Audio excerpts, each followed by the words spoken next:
Hi, everybody. Did I hear clapping, or was that just a figment of my imagination? Was there real clapping? Hey, look at that. Hey. Oh, man, it's so cool to see so many familiar faces. And also, I've never had that introduction, particularly with the Find Your Orchard, which I'm going to try to emphasize at some point over the course as we go. But hi, everybody. My name is Matt Thomson. I am a father, a husband, and an entrepreneur. And I've said that for years. And I'm very proud to say, even within the last couple months, I'm living that priority order right now. And this is the first time that I'm able to deliver this talk with those very clear boundaries and those very clear priorities in place. So I'm very, very humbled to be here. I'm excited to be here. I'm incredibly humbled to follow up the talk that we just had. So yay me. So this is me. This is me as a little guy. This is one of my favorite pictures of all time of me because I feel like it captures my inner voice. My values in life are authenticity, humility, and wonder, and that encaptures wonder to me. I'm also a codependent people pleaser in recovery. And let me tell you, it's a long road to recovery. Lots of hiccups. And if there was rehab centers for codependent people pleasers, I would be first in line. So it's an ongoing journey, and I'm sure I'll be touching on that as we go here today. But specifically, in addition to my values, in addition to my purpose, I want everybody to be able to hopefully relate to some of the topics I'm going to be talking about, because what I am going to be touching on are things like fit, to me the F word, things like guilt, and things like family, potentially another F word, but we'll see. We'll see if we get to that point. But before we get into it, let's start with a moment.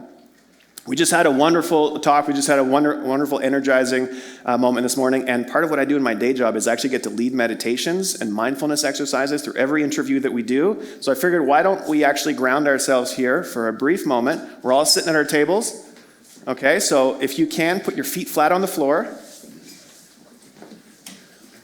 Pay no attention to the person next to you because they look just as silly, if not sillier than you, as I tell you to, don't be afraid to close your eyes. I was going through so many different quotes that I could use in this moment. One of them from John Kabat-Zinn comes to mind. It's important to step out of the endless river of doing to sit in the pool of being. See what I did there? Be? Yeah, pretty good, eh? All you have to do right now is be. There's no right, there's no wrong, there's no breathing patterns. You're just experiencing this moment. Another quote from Oprah: when you start in stillness, everything flows from a place of power and not from a frenzied state. But the one that I landed on was, imagine, if you can, visualize, perceive a softly glowing, radiant, golden light within your head. It expands and gains in all directions without losing its radiance or power. Everything it touches, it casts into graceful, beautiful harmony, including your mind. Be with this light, be at peace, let it happen. The light is you. Let's close this off with a deep inhale in through the nose. Big loud sigh out through the mouth. All right, gently open your eyes. Feel that light, feel that glow. Just got to connect. Love that so much. So, we mentioned 3 generations. I give you Roswell Thomson, the founder of Movember. It's not actually true, but I mean, look at that thing. That's pretty dope, right? So Roswell was my third, or I guess 3 generations back, so he was my great-grandfather. He was a gifted student who decided that he wanted to devote his life to working in the medical field, and he wanted to become a doctor. So I grew up just outside of Montreal, and this is my story, but I promise you, as with all of our stories start way before us. And this time I just flung open the book and I landed on Roswell Thomson. We're not going to go back from there, but we are going to go forward from there. So Roswell succeeded in high school and did 1 year at McGill with the aspirations of becoming a doctor. Pretty cool thing to do in the 1910s in Montreal. However, something happened in the world, and there was the Great War that broke out. Roswell felt a call to action, and he joined the military as a medic, and he served alongside John McCrae in Flanders Fields as a medic. And one of the reasons I'm here today is because Roswell made it home. But while he was there, Roswell Thomson was exposed to the beginnings of industrial warfare, biochemical warfare, horses charging machine guns, some of the worst atrocities you can think of, and it changed him drastically. When he came home, thankfully he came home, but when he came home, the last thing he wanted to do was be exposed to the type of environment that he would be if he worked in the medical profession. Think surgeries, think broken bones, think trauma, think PTSD. So he had heard a story. He had heard a story about somebody who was going around planting apple trees somewhere, and he said, that seemed like a pretty good idea. I'm going to follow my buddy Johnny. And he actually did know John McCrae. He did not know Johnny Appleseed. But he was like, okay, so I'll follow my buddy Johnny here, and I'm going to move away from the city. I'm going to move into the country. I'm going to start planting some apple seeds. So he did. And he started growing an orchard. He was successful at it. And he came to be, and all of a sudden, he was starting a family. His family grew. And his son, Alan, my grandfather, took over the orchard. The orchard continued to grow. A second-generation entrepreneur taking over agricultural business that continued to grow and thrive. And I promise I'm going to try to not use as many dad puns as I can, but I mean grow, thriving, I mean branching out. There's going to be some stuff that has to do with orchards, so you're going to have to bear with me. So Alan took over, and he continued to grow the orchard. And Alan's family continued to grow, and he had two sons, Greg, my dad, Dean, my uncle, and they both ended up splitting the orchard and running it together. 3 generations of successful entrepreneurs that were doing not necessarily what they wanted, but certainly what legacy called for them to do. And then came trouble. So one of my favorite pictures of myself, I put that one on LinkedIn for a little bit, actually, and people stopped calling me, so I just decided to put on the... So then came trouble. I stand before you recognizing the privilege with which I can make the decision to say, when I'm a 5, 6, 7-year-old kid, I don't really like what you guys are doing over there. It doesn't seem like very much fun. It seems like something that you were commanded to do. Seems like something that you're constantly fighting. Seems like something you're doing out of guilt, out of shame, out of requirement. I saw my dad struggle with his mental health, with his physical health. I saw my uncle struggle with his mental health, with his physical health. My grandfather as well. None of my grandparents lived past the age of 65. And I said, that doesn't seem like something that I want to do. And I recognize that I'm full of privilege to even say those words. And I don't know where they came from. I think that, if I go back and I say that, that's my inner voice, I think that's this kid's inner voice too, right here. So I knew from a very early age that I was not called to work in agriculture. Full stop. I stand before you, I am not a farmer. But what I did know was, A, I wanted to work with people. I wanted to be around people, try as I might. I wasn't as enlightened as I am now, and I'm still not enlightened enough to talk to the trees and have them talk back to me, but I'm trying. And they weren't talking back to me when I was that age either. And I also developed this sense of duality where I said, you know what? I realize that's not what I want to do. Yay, me. I'm empowered. I'm making a decision for myself. Also me, holy crap, the guilt. Holy crap, the shame. I am not living up to the standards that were set before me. I'm not living up to the expectations that were there before me. Throw on top of that the masculinity blanket of me being like an artsy dude who didn't want to work in the orchard, who likes to wear pink, who likes to go around like having one-on-one conversations and not fixing tractors. and you throw on top of that the feeling of feeling like you're not a real man, like, I'm a real boy. It was an interesting time, and I actually was thinking about this as I was preparing for this talk, and I realized that what I did was I poured myself into sport to see, I can actually do this. And I was lucky enough to be able to find some success in sport. I played football for 13 years. I loved it. It was a great experience in my life, but I recognized that in doing that, I was also just constantly trying to prove to my dad that I was enough, to prove to my grandfather that I was enough, that, hey, you know what, I might not be doing this orchard thing, but look at me. So I was in Montreal, I was playing football, I was like, you know what, this is great, but I still feel like I'm living in the shadow of generations before me. So I decided to run away from home and come out to Atlantic Canada, Canada's number one undergraduate university. I heard Mount A reference before. Many Mount A people here? Anybody? There we go, right in the back. Woohoo! So I left Montreal to come to a university that was smaller than my high school. I knew nobody here. And I will fill you all, I can't tell the full story because it's not appropriate. But what I can say is until midway through my first semester, I thought I was at Acadia. I thought I was going to be studying musical therapy. And I kind of thought I was in Nova Scotia. So let's just say happy accident. New Brunswick, not Nova Scotia. Figured that out. Central Canadian. I get it. I lived up to all of the things where people don't care about Atlantic Canada when you're in Central. Anyway, I'm now a transplanted. Very, very proud to be here. But at the time, if I'm being honest, that's what I thought. Followed my heart. Followed my inner voice that was maybe leading me to make some wrong decisions, go to the wrong school. But happy accidents happen.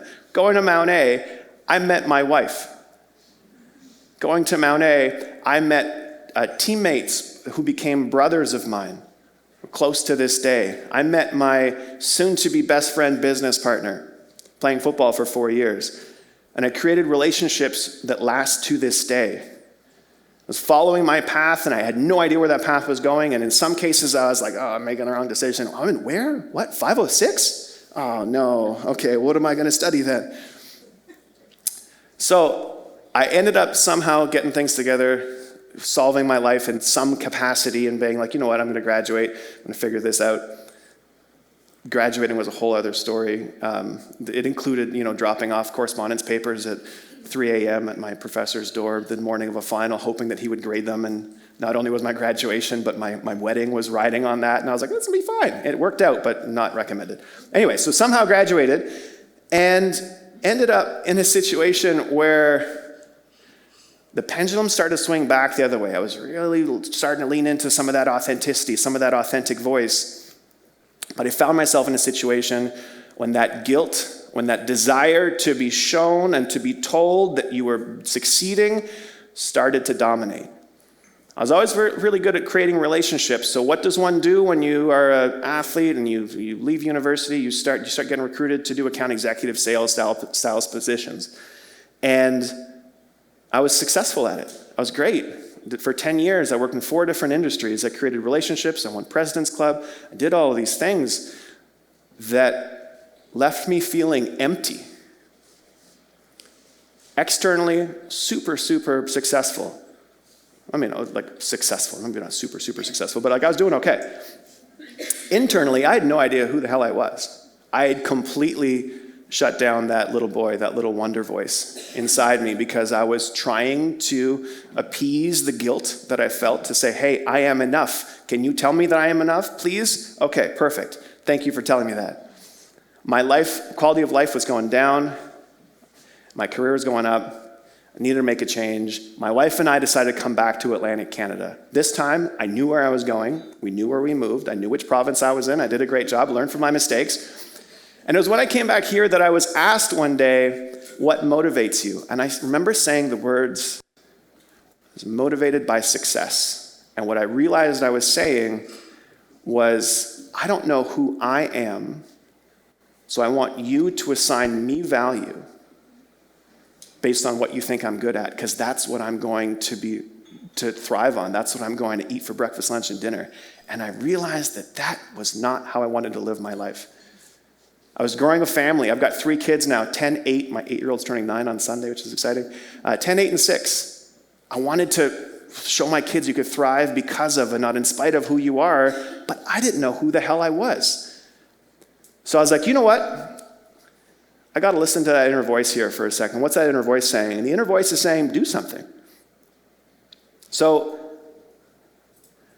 I got together with a buddy of mine who I'd met in New Brunswick, in Sackville, New Brunswick, and we decided to do something. We said, hey, you know what? There's something to this authenticity thing. There's something to this connection thing. Let's do something about that. What can we do? People are leaving Atlantic Canada. Who solves that? Oh, recruiters? Okay, perfect. We'll start a recruiting business, sure. Well, yeah, and we'll make it a social enterprise, awesome. And we'll do it unlike any, okay, perfect. Do we have any CPHR background? No, not at all. But hey, you know what? I've been recruited a bunch. We can probably figure it out.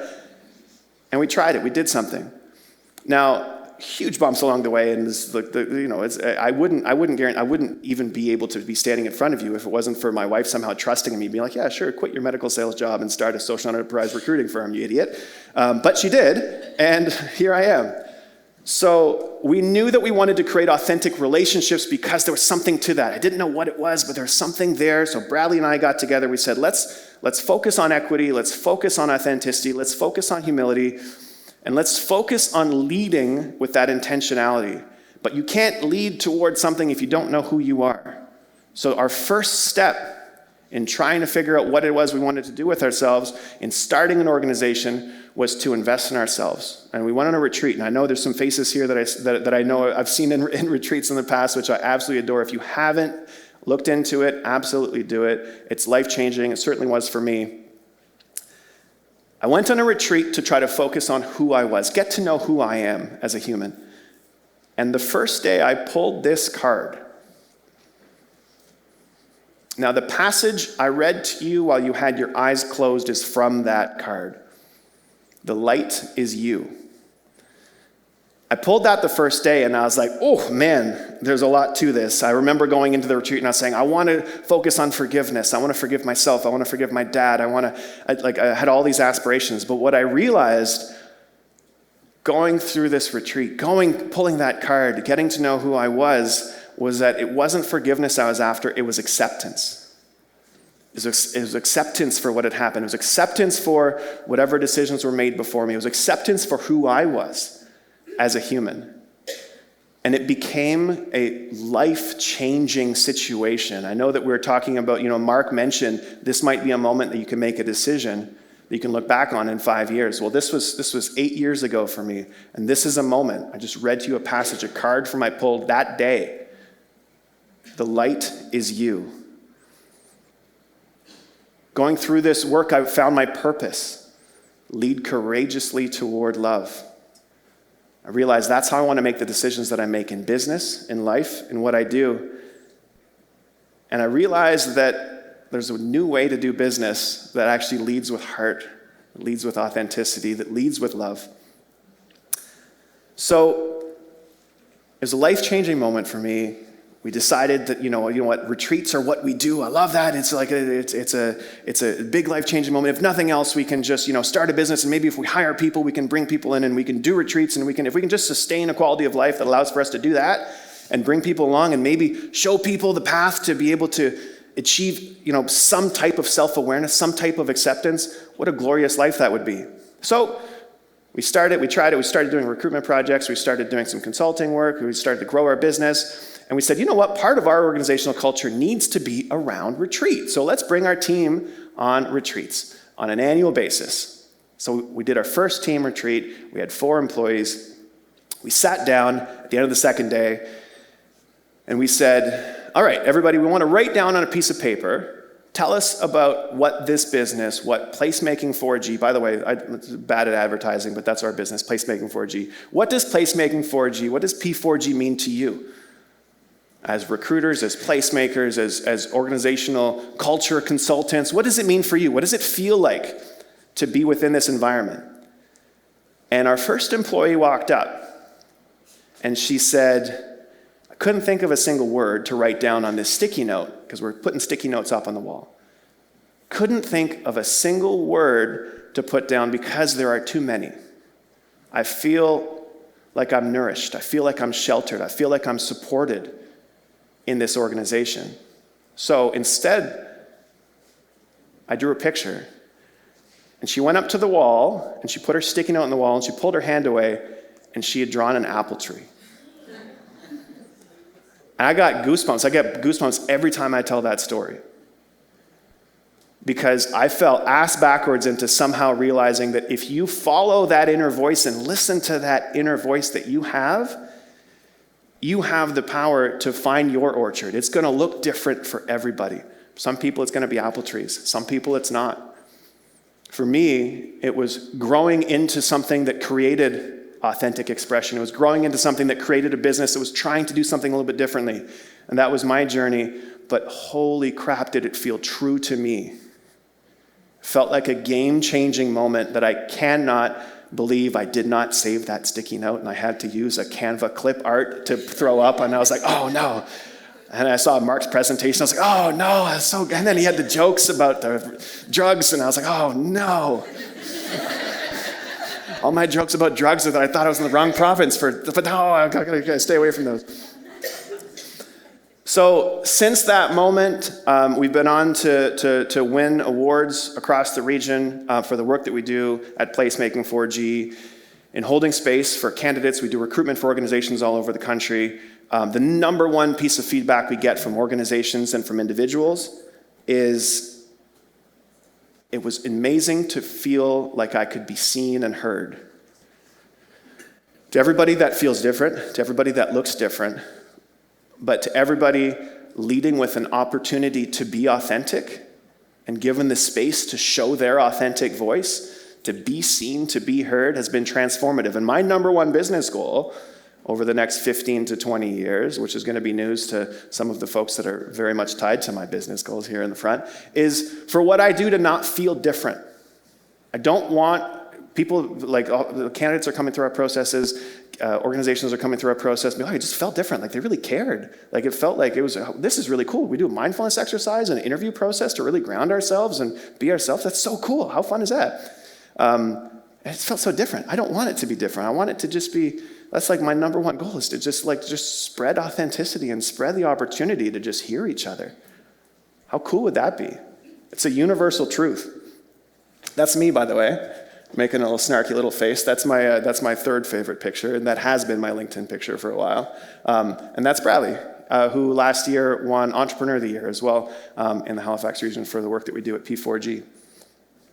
So, that's a lot about me, and I hope that you've been able to see some of yourself, or at least, understand that New Brunswick is Sackville, New Brunswick, and Acadia is in Nova Scotia. If nothing else, that's what you want to take away from this talk.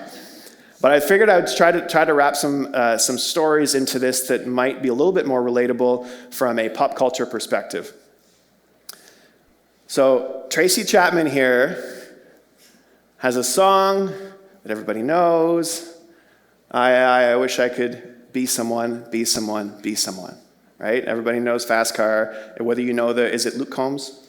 Yeah, Luke Combs who does. So Luke Combs also covering this version made Tracy Chapman the first Black female artist to be number one in country music charts, which is amazing.